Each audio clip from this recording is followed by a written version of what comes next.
Let me tell you about a kind of hunger that has nothing to do with food. It's the hunger to belong in spaces that weren't built for you. The hunger to feel normal when everything around you whispers that you're different. The hunger to stop calculating, just for one day, just for one moment, and live without the weight of scarcity pressing against your chest. If you grew up poor, you know exactly what I'm talking about. You know what it's like to say, "I'm not hungry," when you are, because there isn't enough. You know what it's like to wear the same shoes until they fall apart, not because you want to, but because there's no choice. You know what it's like to watch other kids talk about vacations, new games, birthday parties, while you stay quiet, learning early that your silence is safer than your truth. And here's what most people don't understand about growing up poor. It's not just about what you didn't have, it's about what it taught you, about the world, about yourself, about safety and worth and whether you're allowed to want things.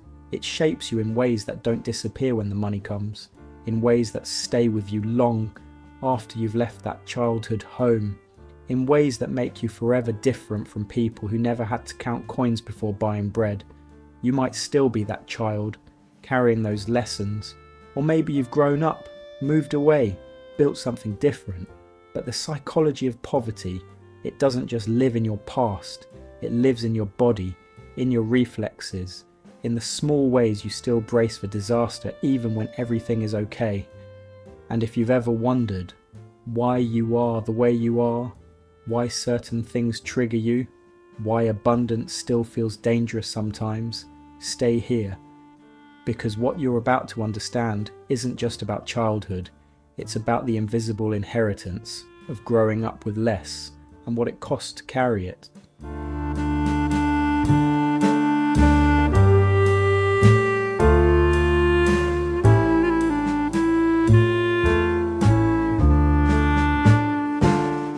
Here's what poverty does to a developing mind. It teaches you that there's never enough.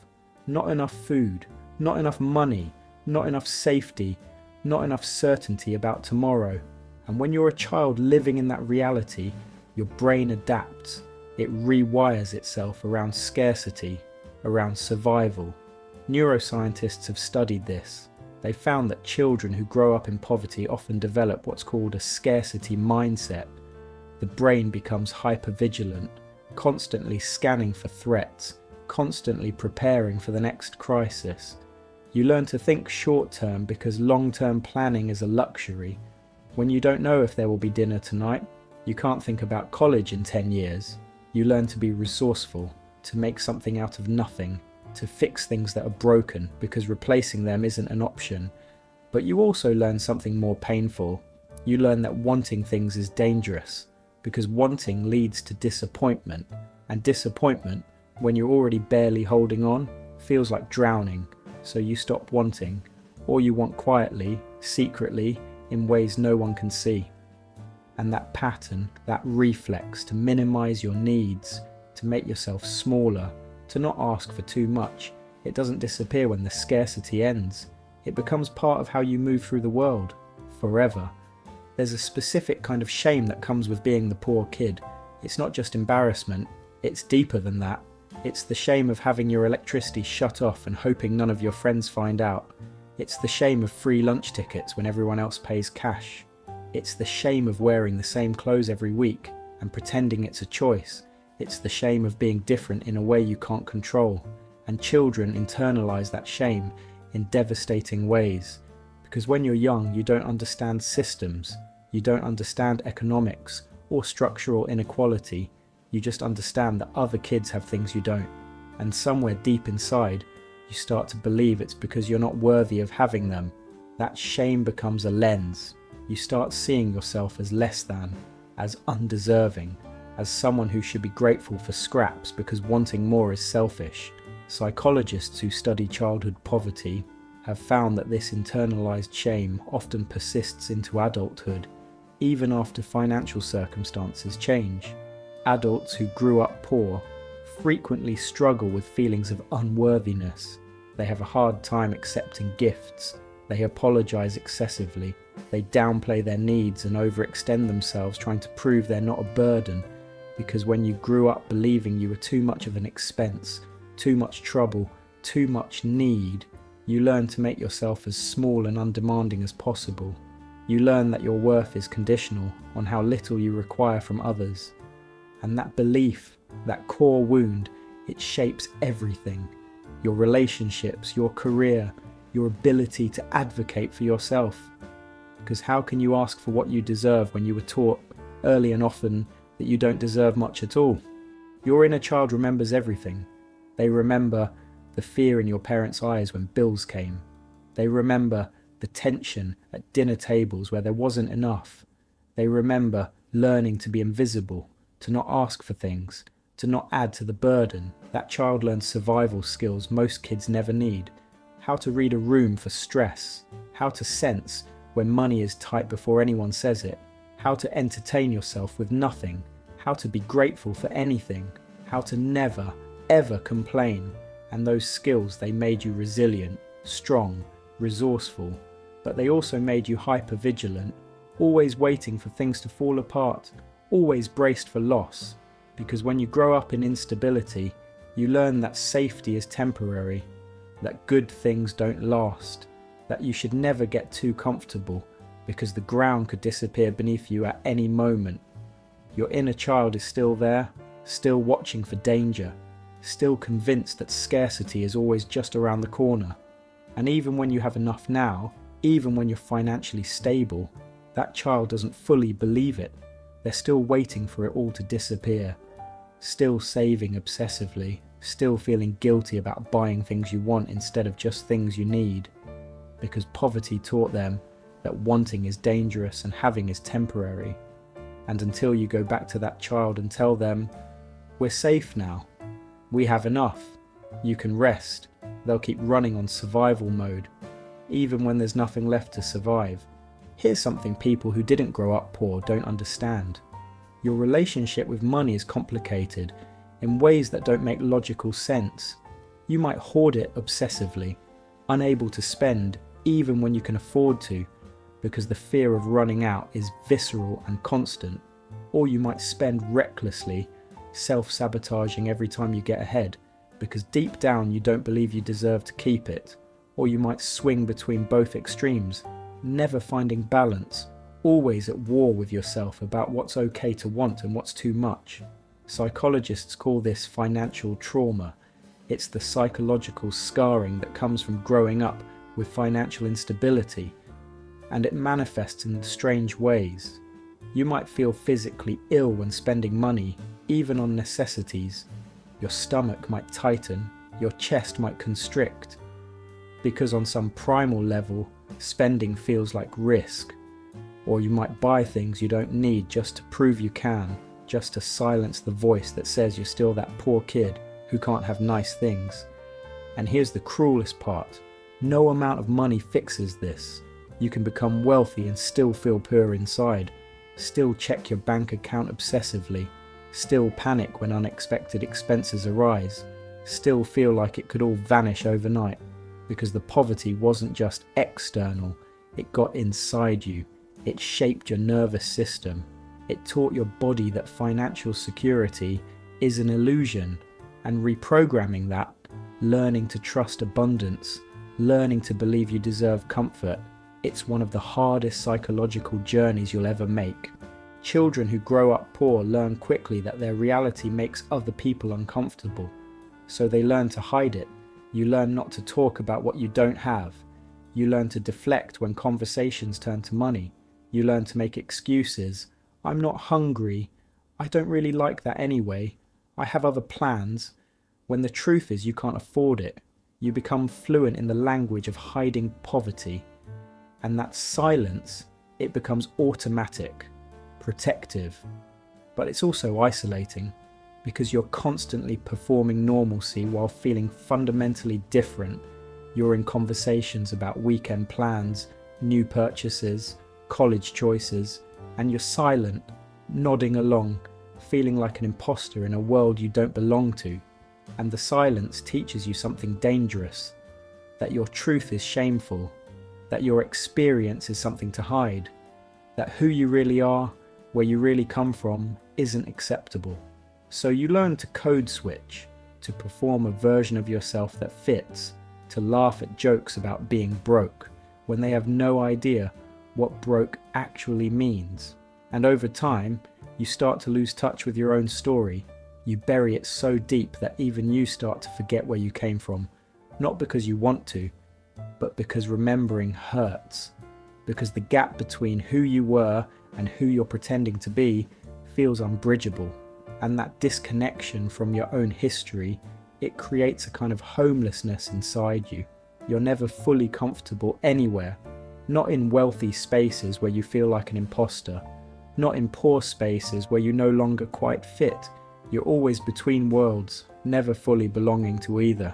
Here's something people don't talk about. If you grew up poor and managed to build a different life, you carry a specific kind of guilt, survivor's guilt. You got out, you made it, you have things your parents didn't have, opportunities your siblings didn't get, stability your childhood friends never found. And instead of pure joy, there's this complicated mix of gratitude and shame. Gratitude that you made it, shame that others didn't. You feel guilty for having more, guilty for wanting more, guilty for living a life your family can't relate to anymore. And sometimes you sabotage your own success because succeeding feels like betrayal, like you're leaving people behind, like you're saying their struggle wasn't enough, wasn't valid, wasn't worth staying for. Psychologists who work with first-generation success stories see this constantly.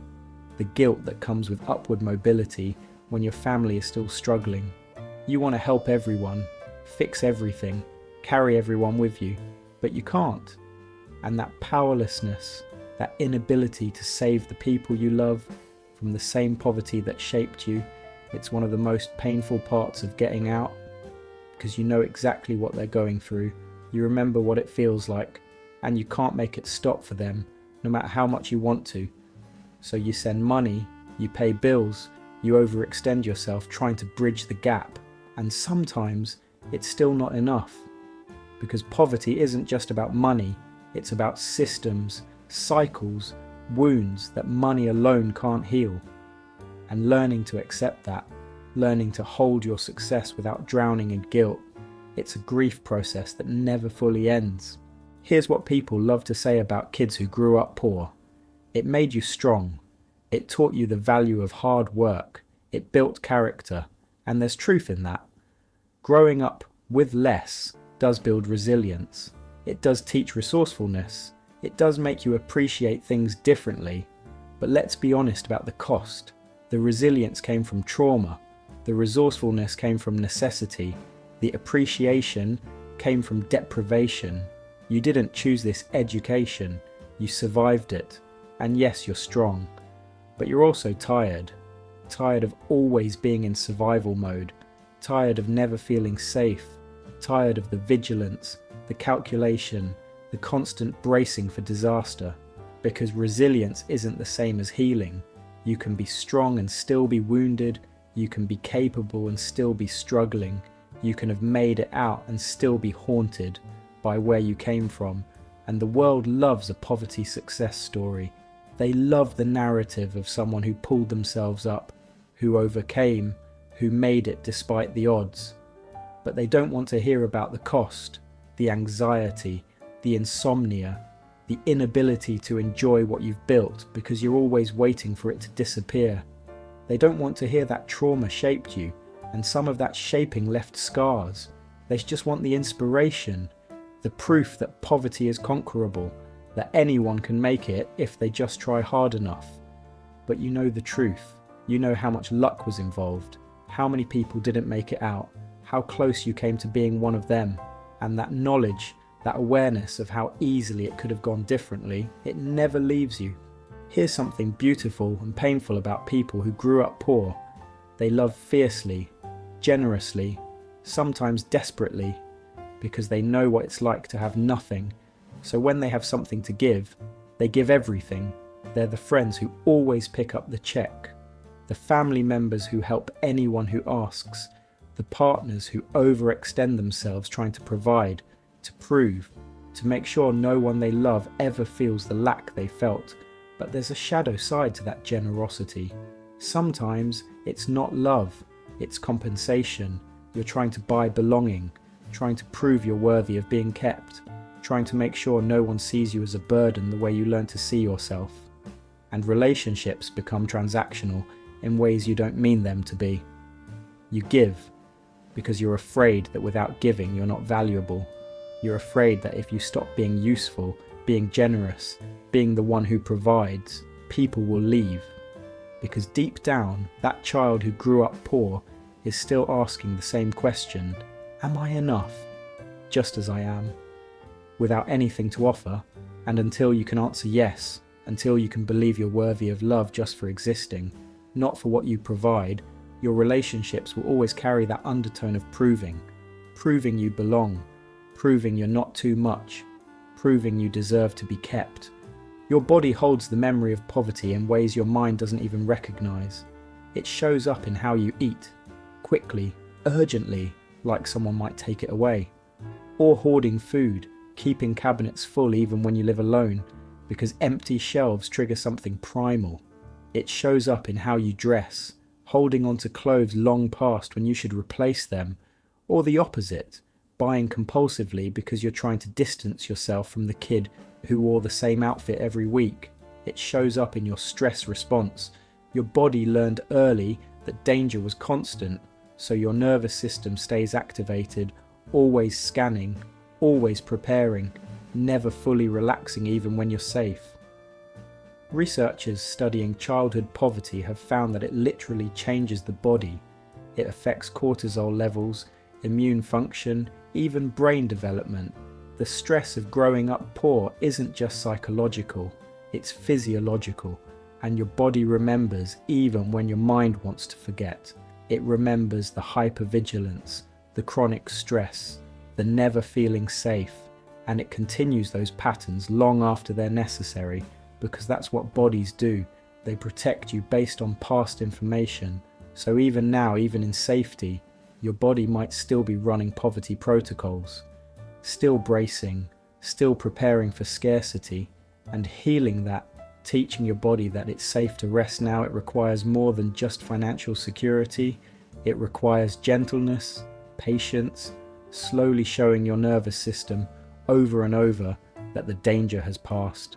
Here's something that might help you understand. Your parents were carrying their own wounds. The stress of poverty doesn't just affect children, it affects parents in ways that change how they parent.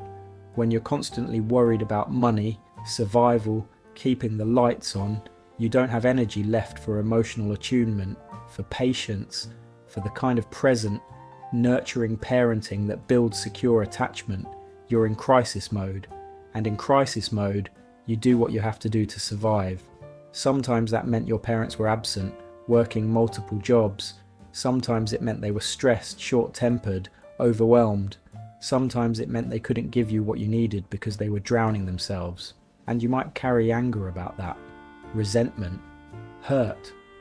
But understanding doesn't mean excusing, it just means seeing the whole picture. Your parents were likely doing the best they could with the resources they had. And poverty steals resources, time, energy, emotional capacity, hope. They were wounded too, shaped by their own scarcity, carrying their own shame. And sometimes the greatest healing comes from recognizing that everyone in your family was a victim of poverty, that it hurt all of you in different ways, that forgiveness isn't about saying it was okay, it's about releasing the belief that it was personal, that you weren't loved, that you weren't enough. You were enough. You always were. The problem was never you. It was the systems that failed all of you. Your inner child who grew up poor is still inside you, still watching, still protecting, still convinced that scarcity is the truth and abundance is the lie. And they need to hear something from you. They need to hear that you made it, that you're safe now, that there's enough. And even if there isn't, you'll survive because you always have. They need to hear that they don't have to keep proving they're worthy, that their worth was never in question, that being poor didn't make them less than. They need to hear that it's okay to want things now, to dream big, to take up space, to stop apologizing for existing. They need to hear that the scarcity wasn't their fault, that they deserved more then, that they deserve more now, and they need to hear that you see them, that you remember them, that you're not ashamed of where you came from, even if it was hard, even if it hurt, even if you wish it had been different, because that child, that poor kid who learned to survive with nothing, they're the reason you're here, they're the reason you're strong, they're the reason you're resourceful, they're the reason you can appreciate things deeply, love fiercely, fight tirelessly. They built you, and they deserve your compassion, not your shame. Here's what changes when you finally name it. When you stop hiding that you grew up poor, when you stop pretending it didn't shape you, when you tell the truth about where you came from, the shame starts to lose its power, because shame thrives in silence, in hiding, in the belief that your truth is too ugly to be seen. But when you speak it, when you own it, when you say, yes, I grew up poor, and it was hard, and it shaped me, something shifts. You stop performing, you stop code switching, you stop exhausting yourself trying to hide your origin story, and you start connecting with others who understand, others who know what it's like, others who carry the same invisible weight, and you realize you're not alone. You were never alone. There's a whole community of people who grew up with less, who carry the same scars, who understand the specific psychology of poverty without needing it explained. And in that recognition, that shared understanding, there's healing. Not because the wounds disappear, but because you finally have witnesses, people who see you fully and don't turn away, people who know that growing up poor doesn't make you less than. It makes you intimately acquainted with survival, with resilience, with the truth that worth has nothing to do with wealth. Here's the beautiful truth. You're not that child anymore. You're still shaped by them, still carrying their lessons, still honouring their survival. But you're not trapped in that story. You've built something different. Maybe it's small, maybe it's still fragile, maybe you're still afraid it will disappear, but it's yours. You made it, against odds that would have crushed someone else. And every day that you choose healing over hiding, vulnerability over shame, abundance over scarcity thinking, you're rewriting the ending. You're proving that poverty doesn't have to be permanent, that the wounds can heal, that the child who had nothing can grow into an adult who has enough safety, enough worth, enough permission to want, to dream, to become, not because you erased where you came from, but because you integrated it, you made peace with it, you stopped letting it define your future, even as you honour how it shaped your past. And that journey from scarcity to enough, from shame to worthiness, from hiding to truth, it's one of the most courageous things a person can do. So here's what I need you to hear. You deserved more then. You deserve more now. You deserved parents who weren't crushed by stress. You deserved stability. You deserve to be a kid without having to worry about survival. And the fact that you didn't get those things, it wasn't fair. It wasn't right. It wasn't your fault. You were just a child. You didn't choose poverty. You didn't earn it. You didn't deserve it. You just lived through it. And you survived. And now you have a choice. You can keep living in survival mode, waiting for scarcity to return, afraid to trust abundance. Or you can slowly, gently teach your inner child that it's safe to rest now, that you can want things and it's not dangerous, that you can have things and they won't be taken away, that you can be loved without earning it, without proving it, without performing for it. You can choose every day to practice worthiness, to practice enoughness, to practice believing that you belong in spaces of abundance, comfort, ease, not because you've earned them, but because you're human, and every human deserves those things. The child who grew up poor is still with you, but they don't have to be in charge anymore. You can hold them gently, thank them for their survival, honour their strength, and then, slowly, carefully, you can teach them something they never learned, that they were always worthy, always deserving, always enough, even with empty pockets, even with patched clothes, even with nothing to give but themselves. They were always, always enough. And so are you.